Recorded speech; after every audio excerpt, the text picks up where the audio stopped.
1절부터 9절까지 교독을 하겠습니다. 10장 1절부터 9절까지 말씀입니다.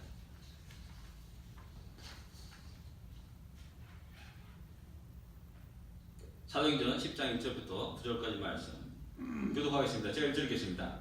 가이사랴에 고넬료라 하는 사람이 있으니 이달리아 부데라 하는 군대의 백부장이라. 그가 경건하여 진방과 더불어 하나님을 경외하며 백성을 많이 구제하고 하나님의 성탄을 기도하더니 하루는 제90쯤 되어 환상 중에 밝히 보매 하나님의 사자가 들어와 이르되 고넬료와 하니 고넬료가 정복하여 보고 두려워 이르되 주여 무슨 일이니까. 천사가 이르되 네 기도와 구제가 하나님 앞에 생각하여 기쁘신 기억하는 사람이었으니 내가 지금 사람들을 요바에 보내어 베드로라 하는 시몬을 청하라. 그런 그들은 시몬의 입에 익숙하니 그 집은 하늘에 있다. 마침 말하던 천사가 떠나매 고넬료가 집안 하인 둘과 부하 가운데 경건한 사람 하나를 불러 이 일을 당하고 같이 읽겠습니다. 이튿날 그들이 그 길을 가다가 그 성에 가까이 갔을 그때 베드로가 기도하려고 지붕에 올라가니 그 시간은 제6시더라. 아멘. 오늘 본문은 고넬료와 베드로의 만남을 이렇게 기록하고 있는 모습을 보게 됩니다.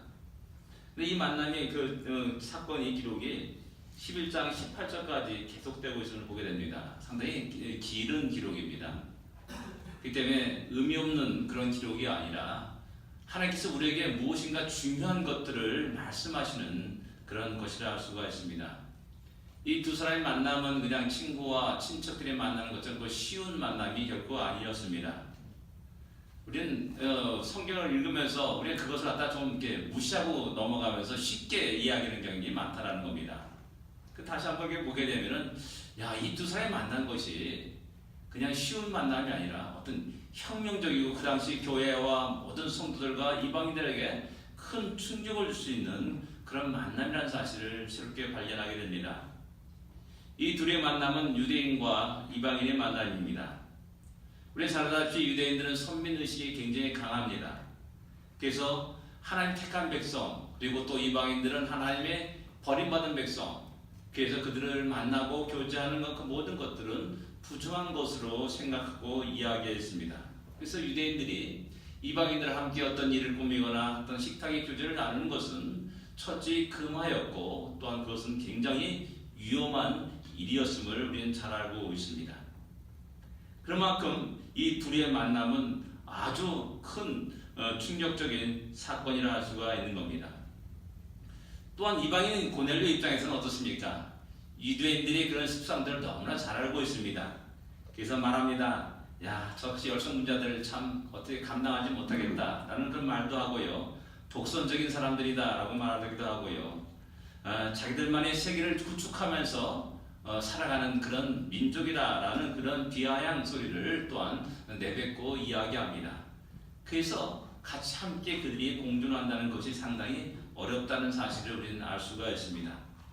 오늘날 우리는 어떻습니까? 우리 믿는 자와 믿지 않는 자, 날라리 신자라면은 믿지 않는 자들 그 모임에도 같이 함께 참여해가지고 같이 춤추고 노래 부르고 신나게 야외도 가고 이렇게 놉니다.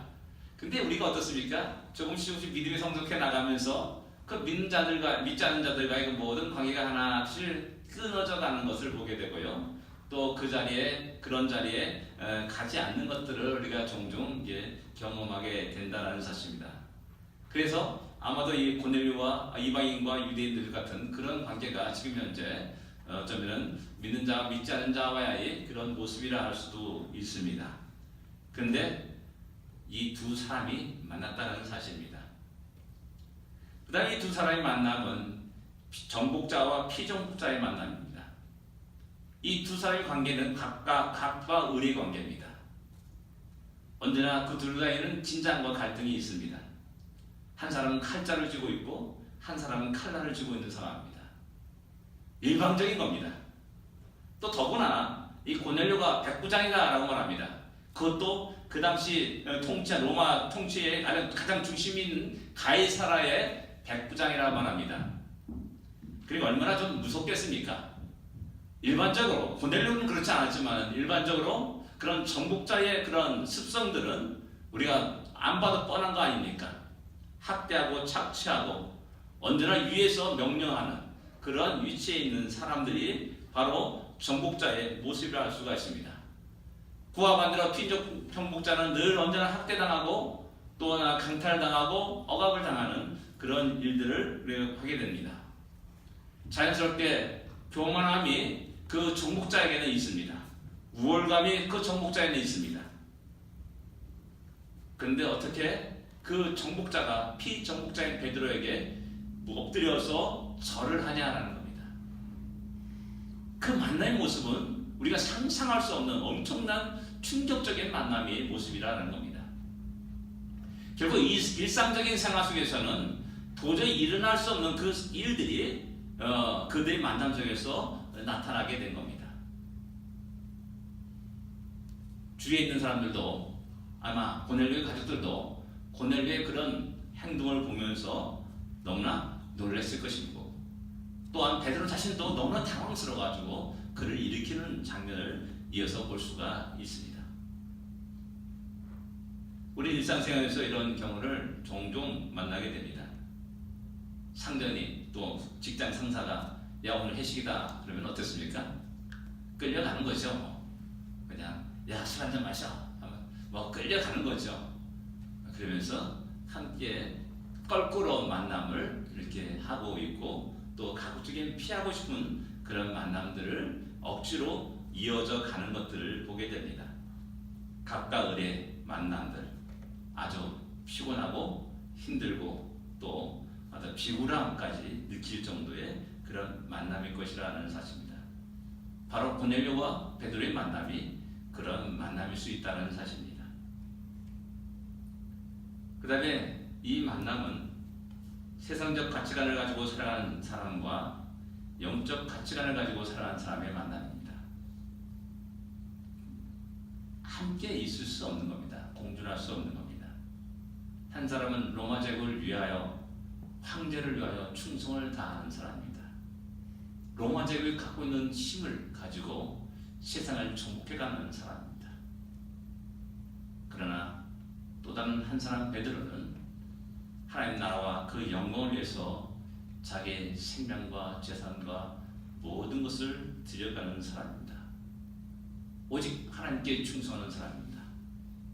황제의 상 앞에서 감히 절을 하지 않는 거부하는 거역하는 죽음에 이르기까지 거역하는 그런 사람이기도 하다는 사실입니다. 우리가 다 같이 팍스 로마나라는 그런 말이 있습니다. 로마의 평화입니다. 그것은 힘을 가진 평화입니다. 모든 사람이 로마의 제국 아래 들어옴으로 말미암아 평화를 누릴 수 있다는 그런 사상과 세상의 가치관입니다. 그런 세상의 가치관으로 무장된 고넬료, 그러나 정반대로 베드로는 오직 하나님 뜻과 그 명령과 그 나라를 위해서 살아가는 사람입니다. 세상은 힘의 논리가 지배합니다. 세상은 강한 자가 나가는 지배하는 세상입니다. 가진 자가 정이고 힘이 정입니다. 약육강식의 세계가 펼쳐지고 있습니다. 하나님을 의지하기보다는 자기 힘과 능력과 지혜와 자기의 가진 것들을 가지고 살아가는 야망이 판을 치는 그런 세상이고 그런 가치관이 지배하는 세상입니다. 그러나 하나님은 그런 세상을 부러워하지 말라라고 당신이 사랑하는 백성들에게 끝없이 이야기합니다. 또한 그 세상을 의지하지 말라라고 이야기합니다. 도울 힘이 없는 방백을 의지하지 말라라고 끝없이 말씀하는 것이 우리 하나님의 말씀입니다. 오직 하나님만 의지하고 살 것을 촉구합니다. 세상이 어떻게 변하든지 물이 뛰놀아 우리를 뒤집어 엎을 만한 그런 기세로 우리를 집어삼키려고 할지라도 하나님만을 바라보고 의지하며 살 것을 갖다가 주의 사랑하는 백성들에게 끝없이 이야기합니다. 가장 중요한 것은 썩어질 세상이 아니라 영원한 나라를 위해 살 것을 이야기합니다. 세상에 있는 모든 것들은 육신의 정욕과 안목의 정욕과 이생의 자랑이라 라고 말하면서 끝없이 성도들에게 경계를 하고 있음을 보게 됩니다. 로마서 12장 2절에는 너희는 이 세를 본받지 말라라고 분명히 말씀합니다. 마음을 새롭게 하여서 하나님이 선하시고 기뻐하시고 온전한 뜻이 무엇인지를 분별하도록 하라라고 말씀합니다. 이렇듯 두 양자의 만남은 참으로 그렇게 쉬운 만남이 아니라는 사실을 우리 먼저 알아야 됩니다. 그런데 어떻게 이 두 사람이 만날 수 있었냐라는 겁니다. 자기 지혜와 능력으로 야, 저 사람과 함께 손을 잡으면 내게 큰 유익이 있을 것이다 라고 그런 지혜를 가지고 그를 만났을까요? 성경은 그렇게 말하지 않습니다. 성령의 은혜 속에서 역사 속에서 하나님에 의해서 그 두 양자가 만났음을 이야기합니다. 철저히 하나님의 뜻 안에서 하나님의 인도하심 안에서 역사하심 안에서 그들이 만났습니다. 고넬료가 구시에 기도할 때 하나님의 사자가 그에게 나타나서 아주 구체적으로 분명하게 말씀합니다. 사람들 요바의 문에서 베드로라는 시몬을 청하라. 구체적으로 시몬의 본명이 무엇이니? 베드로 또한 베드로가 말하고 그 두 이름을 갖다가 정확하게 이야기합니다. 그리고 그는 무두장의 집 시몬의 집에 유숙하고 있다. 그 집은 어디 있느냐? 해변에 있다. 지금은 주소가 워낙 집들이 많기 때문에 다 구체적인 주소를 얘기해야 되지만은 그러나 그 당시 이 정도 이렇게 되면은 완전히 그 집을 콕 집어서 거기로 가라. 주소를 아주 정확하게 이야기해 주는 것이라 말할 수가 있습니다. 아이송송하지 않습니다. 둥그름 잡는 것에 상징적인 이야기를 하지 않습니다. 너무나 명확하게, 너무나 구체적으로 그 집을, 그 사람을 콕 집어가지고 초청할 것을 갖다가 이야기합니다. 베드로도 역시 말씀합니다. 부정한 징수를 보이면서 잡아먹으라라고 말씀합니다. 베드로가 그것을 거부하니까는 야, 하나님이 깨끗하게 하신 것을 왜 너가 속되다 하느냐라고 말하면서 그것을 거부하지 말 것을 갖다가 베드로에게 촉구를 합니다. 이것이 무슨 뜻인가 하고 상당히 생각하고 있을 때 그의 집의 문을 두드리는 사람들을 만나게 되는 겁니다. 고넬료에 대한 이방인의 편견, 그래서 이방인과 할 수 없다는, 함께 할 수 없다는 그의 생각을 버리고 온전하게 복종할 것을 갖다가 하나님은 그에게 요구하고 계시다는 사실입니다. 그래서 19절부터 20절의 말씀은 두 사람이 너를 찾으니 일어나 내려가 의심하지 말고 함께 가라. 내가 그들을 보냈노라. 이렇게 말씀합니다. 만약에 이 말씀이 없었다면, 베드로에게 이런 준비가 없었다면 베드로는 아마 그 사람들 만났을 때 굉장히 심히 당황했을 겁니다. 과연 이 사람들의 정체가 무엇인가? 이 사람들이 왜 나를 만나려고 하는가? 왜 나를 끌고 가려고 하는가? 별의별 얘기가 상상이 있을 수 있다는 사실입니다. 고넬료 백부장, 고넬료라는 로마 백부장이 자기를 보내서 왔다라고 이렇게 말합니다. 백부장이 나를 만날 이유가 뭐겠습니까? 그 옛날에 우리 독재 정권에 경찰서가 왔는데요, 함께 동행 좀 하셔야겠습니다 라고 말하는 그런 분위기 아니겠습니까? 만약에 베드로에게 이런 한 성령께서 이렇게 말씀하지 않았던다면 저 안급에서 왔는데 같이 갑시다 라고 말하면 엄청난 충격일 것이고 들고 걱정스러움 속에서, 공포 속에서 질질 끌어갔을 거라는 사실입니다. 근데 하나님은 이 양자, 관계된 이 양자에게 동일하게 나타나서 구체적으로 그 말씀을 하시면서 서로 만날 것을 이야기하시고 말씀하신다는 사실입니다. 이런 모습은 바울과 아나니아에서도 마찬가지입니다. 앞전 9장에서 바울이 다메섹을 가다가 주님을 만납니다. 그리고 시내로 들어가라. 너에게 이럴 사람이 있다라고 아주 구체적으로 이야기합니다. 그리고 바울은 그 말씀에 따라서 그 시내로 들어가서 금식하고 기다립니다. 그리고 하나님 또 아나니아에게 또 나타나서 말씀합니다. 아나니아, 저 사울이라는 사람이 있는데 가서 만나라 라고 말합니다. 아니, 그 사울이 우리를 잡아가려고 왔는데 어떻게 만납니까? 라는 그런 이야기를 합니다. 그때 야, 그는 나를 위해서 쓰는 큰 그릇이다 라고 이렇게 이야기하면서 기꺼이 그곳에 가가지고 그를 만날 것을 이야기합니다. 하나님이 양자에게 동일하게 역사하시고 또 그 모든 것들을 만나게 하신다는 겁니다. 그렇다면 이 만남에는 하나님의 분명한 어떤 목적이 있다는 사실입니다. 그것을 통해서 우리 모든 교회와 성도들에게 이야기하는 말씀이 있다는 사실을 우리는 알 수가 있습니다. 그것이 무엇이겠냐라는 겁니다. 먼저 우리는 고넬료를 한번 생각해 볼 필요가 있습니다. 고넬료 이방입니다. 그럼에도 불구하고 2절에 보면은 그는 경건한 자라고 말합니다. 온 지방과 더불어서 하나님을 경외하는 자라고 말합니다. 그뿐만 아닙니다. 백성을 많이 구제하고 항상 하나님께 기도하는 자라고 2절에 기록하고 있습니다. 부럽습니다. 너무나 훌륭한 인격을 갖춘 자임을 알 수가 있습니다. 정복자라고 피정복자를 핍박하고 착취하고 억압하는 사람이 아니라 도리어 구제하는 사람이었고 하나님을 경외하는 사람이었고 하나님께 기도하는 사람이었습니다. 내 자신도 갖지 못하는 아름다운 인격을 가진 소유한 자였습니다. 우리 가운데 그런 사람이 있습니까? 이방임에도 불구하고 정목자의 신분임에도 불구하고 그가 세상의 가치관 속에 살아온 사람에도 불구하고 우리가 더 훌륭한 인격을 소유하고 있고 우리에게 그것을 보여주고 있고 성경은 그 사실을 우리에게 이야기하고 있는 겁니다. 이런 고넬료 앞에 우리 자신들이 부끄러울 때가 있습니다. 우리가 그렇지 못하다는 그 사실 앞에서 참 우리가 고개를 들 수 없을 때가 있다는 사실입니다. 사람들은 이런 고넬료를 좋아합니다. 박수를 보냅니다.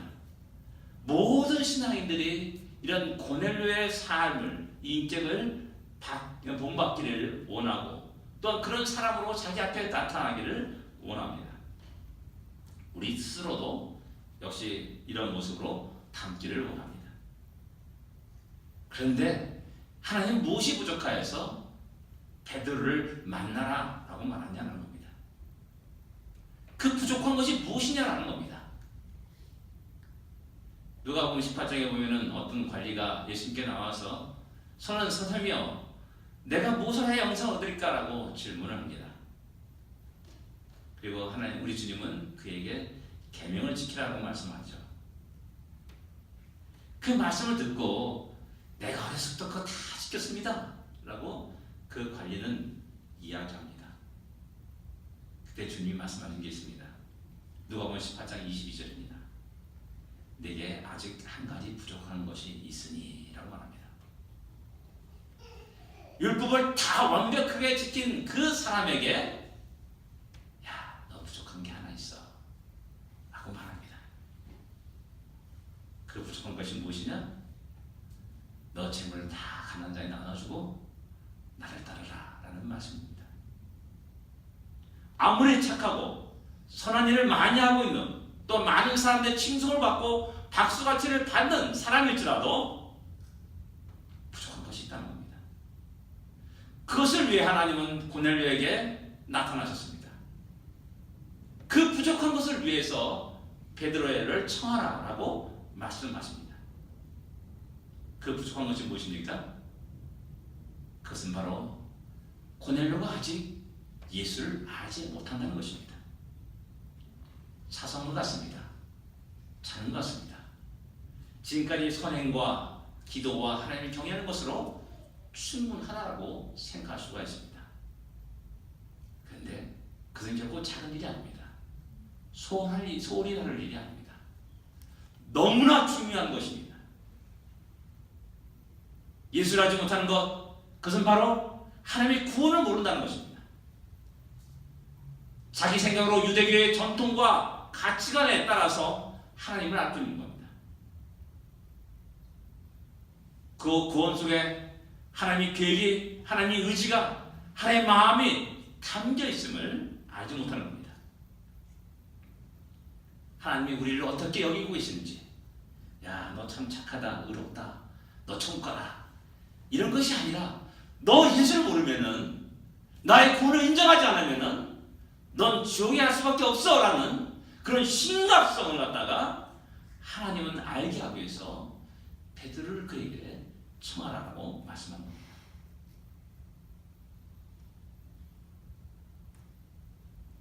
이것이 잘못되면은 우리는 신앙이지만은 사람들에게 칭찬받는 것에 즐거워하고 기뻐하는 그런 사람이 됩니다. 자기 생각대로, 자기 지혜대로, 자기 의지대로 하나님을 믿으려고 하는 그런 엄청난 잘못을 범하게 됩니다. 하나님 구원을 인정하지 않습니다. 내가 이게 선행을 하는 것 하나님 인정하실 거야 라는 그런 식으로 자기식으로 자기 방법대로 신앙생활하고 나갑니다. 하나님이 인정한 그 구원을 인정하지 않기 때문에 하나님의 구원을 거부하고 그 구원에 동참하지 않는 큰 불신앙을 범하게 됩니다. 이런 모습이 바로 그 시대의 바리새인들이었고 율법사들이었고 서기관들이었고 제사장들이었고 유대교에 속한 수많은 사람들이었다는 사실입니다. 뭐 이방인들도 마찬가지지 않습니까? 자기 나름대로 신을 만들어서 우상을 만들고 거기서 절하면서 손을 들고 자기의 모든 것들을 의지하는 그런 어리석음을 범하고 있지 않습니까? 지금도 변함없이 수많은 유대인들이 그 길을 걸어가고 있는 겁니다. 자칫 잘못하면은 고넬료도 역시 그 길을 걸어갈 수 있다는 사실입니다. 믿는 것 같은데 믿지 않는 겁니다. 나는 믿는다고 하는데 하나님 우리의 믿음을 인정하지 않는 겁니다. 대표적인 사람이 바울입니다. 주님을 몰랐을 때 그의 모습이 어떻습니까? 스데반을 죽이는 데 참여했습니다. 교회를 참멸하려고 모든 사람들을 붙잡고 감옥에 넣었습니다. 더 나아가서 다메섹까지 달려가지고 그 예수를 믿는 사람들을 붙잡으려고 했습니다. 그런 살인자였습니다. 학대자였습니다. 억압자였습니다. 계속해서 하나님을 거역하는 자였다는 사실입니다. 그걸 본인이 알지 못하는 겁니다. 예수를 알지 못하기 때문에. 그런 엄청난 불신앙의 모습을 보여주게 되는 것이죠. 오늘날 이 시대에 여전히 자기 생각대로 하나님 믿고 살아가는 사람들이 많이 있습니다. 신앙인의 탈을 쓰고 살아가는 사람들이 많습니다. 하나님 우리를 위해서 독생자 예수 그리스도를 보내셨다는 것을 갖다가 인정하지 않고 자식대로 선행을 하면서 살아가는 사람이 외로움하는 것을 보게 됩니다. 편리하게 예배드리고 편리하게 신앙생활합니다. 근데 안타깝게도 복음이 없습니다. 예수가 없는 신앙인이 이 모습을 보여주고 있습니다. 좋은 인격으로 자신을 포장하면서 사람들을 속이고 사람들의 환호받고 사람들이 인정받으려고 하는 그런 어리석은 신앙인들이 많이 있음을 보게 됩니다. 그래서 그가 자기가 자기 자신에 속습니다. 자기가 자기 자신에 속을 뿐만 아니라 수많은 다른 사람들도 속이고 악의 구렁텅이로 지옥의 멸망으로 심판으로 달려가게 만듭니다. 특별히 사회 지도층 사람들 가운데 그런 사람이 많이 있습니다. 권력자들 가운데, 돈 있는 사람들 가운데, 지식인들 가운데 그런 많은 사람들이 있습니다. 어리석은 사람은 그들의 모습을 보면서 그들을 추종하고 박수하면서 그들의 말을 따르고 참 감동받았다라고 이런 이야기까지 합니다. 그러나 어리석지만 그 입에서 예수가 나오고 그 입에서 복음 나오는 그것을 갖다가 우리는 들을 수 있어야 되고 또한 우리 자신이 그런 사람이 되어야 됩니다. 이런 자들에게 하나님은 그들이 부족한 것 한 가지를 말합니다. 너에게 부족한 무엇이냐? 너는 아름답게 멋진다. 청산유수 같은 아름다운 말을 쏟아붓는다. 너가 가진 지식, 철학이 너무나 위대하다. 그러나 부족한 거 하나 있다. 너에게 예수가 없다. 안타까운 마음으로 타식하는 마음으로 그에게 이야기하는 겁니다. 복음을 들으라고 말합니다. 하나님의 구원 계획과 예수를 인정하고 믿고 의지하라고 이야기합니다. 이것이었으면 그들의 모든 행위는, 그들의 모든 열심은, 그들의 모든 선행은 헛되고 헛된 것입니다. 다른 율법주의자 같이 동일한 자기의 영광을 위해서 살아가는 사람이 됩니다. 그런 고넬료의 영적 위험을 잘 아시는 하나님께서 그를 넓게 여기셨습니다. 그리고 사랑하셨습니다. 그리고 베드로를 통해서 구원을, 복음을 듣게 하십니다. 그래야만이 온전한 믿음을 가지고 바른 신앙인으로 살아갈 수 있기 때문에 그렇습니다. 여러분 한번 생각해 보십시오. 하나님은 복음을 전한 베드로를 그에게 보내십니다. 고넬료에게 보내십니다.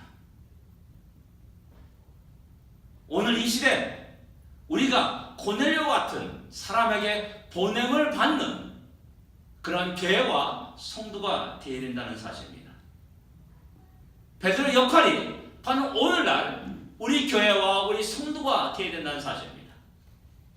복음을 전하는 역할, 예수 그리스도를 증거하는 그 역할을 주님 오실 그날까지 감당해야 된다는 것입니다. 내 시대뿐만 아니라 나의 아들과 자녀들에게, 후손들에게 이르기까지 변함없이 그 사명을 지고 자신의 삶을 살도록 해야 된다는 사실입니다. 베드로에게 있어서 문제와 부족한 것이 무엇이겠습니까? 그건 바로 유대인이라는 그 신분 때문에 그렇습니다. 유대인들은 본능을 가지고 있습니다. 돼지고기에 대한 본능을 갖고 있죠. 모든 돼지고기 들어갔냐 안 들어갔냐 해서 먹기도 하고 치기도 합니다. 코시라는 음식 규정을 가지고 통과된 그 음식만 그들은 먹습니다. 이방인과 넘을 수 없는 높고 높은 담이 베드로에게 있는 겁니다. 보이지 않는 담입니다. 그러나 건너갈 수 없는 담.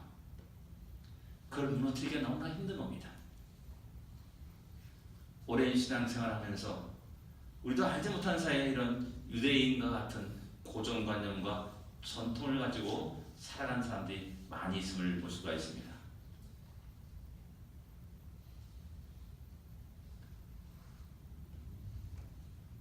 사랑하는 성도 여러분, 우리는 그런 담을 가지고 살아가는 사람들은 아닌가? 한번 우리 생각해 볼 필요가 있습니다. 그렇게 다가가지 못합니다. 축복하지 못합니다. 사랑하지 못합니다. 더 나아가서 우리는 미워하고 증오하고 또한 저주하면서 살고 있지는 않습니까? 안타깝게도 우리의 많은 신앙인들이 그런 아픔과 상처 속에서 허덕이며 살고 있는 모습을 많이 보고 있습니다. 그러나 하나님 베드로에게 나타납니다. 베드로야, 이방인들 만나야 돼. 네가 미워하고 저주할 대상이 아니라 그들을 구원할 대상이라는 사실을 알아야 돼 라고 말하는 겁니다. 우리가 이것을 탈피하지 못한다 한다면 우리는 끝없이 하나님의 명령에 불순종하는 자가 될 겁니다. 그럼 불순종의 길을 걸어갈 것입니다. 그렇다면 하나님은 우리에게 주신 그 촛대를 옮길 수 있다는 사실입니다. 고넬료와 만남을 통해서 베드로가 깨달은 것이 무엇입니까? 여러분 34절과 35절을 다 같이 읽겠습니다. 34절과 35절입니다. 같이 읽겠습니다.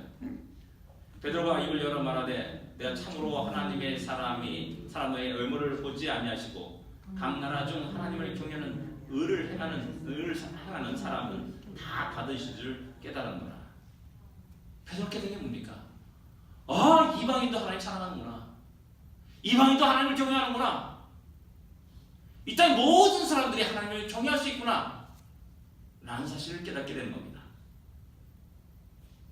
또 이 사건을 통해서 교회와 유대 모든 성도들이 말합니다. 하나님께서 이방인에게도 생명 없는 회개를 주셨도다 라고 11장 18절에 말씀합니다. 눈이 떠진 겁니다. 벽에 담이 무너지게 된 겁니다. 그래서 이후부터는 모든 사람들의 모든 족족에게 모든 땅까지 이르러 주의 복음을 증가하는 사람으로 그들은 모두가 초대교회 성도들이 거듭나게 됩니다.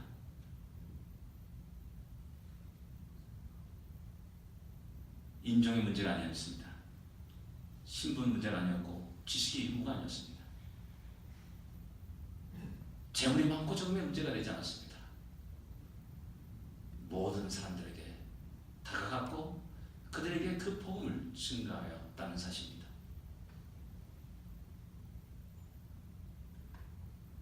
우리는 다시 한번 간절히 기도할 필요가 있습니다.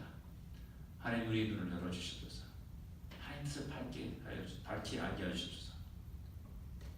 교회가 영적인 무감각에 빠져서 스스로 어떤 틀 속에 갇혀가지고 헤어나지 못하는 그런 어sem을 범하지 말게 하시옵소서. 변함없이 하나님의 복음을 들고 나가게 하시옵소서. 복음이 필요한 모든 곳에 고넬료와 같은 권력자에게 또한 세상의 지식인들을 향하여서 세상에 돈 많은 사람들을 향하여서 높은 자나 낮은 자 관계없이 모든 자들에게 갈 수 있게 하소서 하는 기도를 할 필요가 있습니다.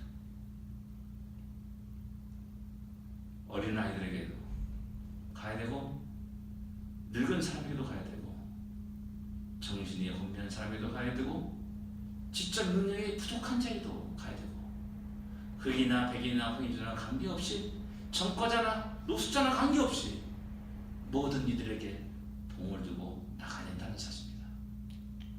고넬료의 만남 속에서 베드로는 유대교의 성도들은 특별히 유대 크리스천들은 그 사실을 깨닫게 되는 겁니다.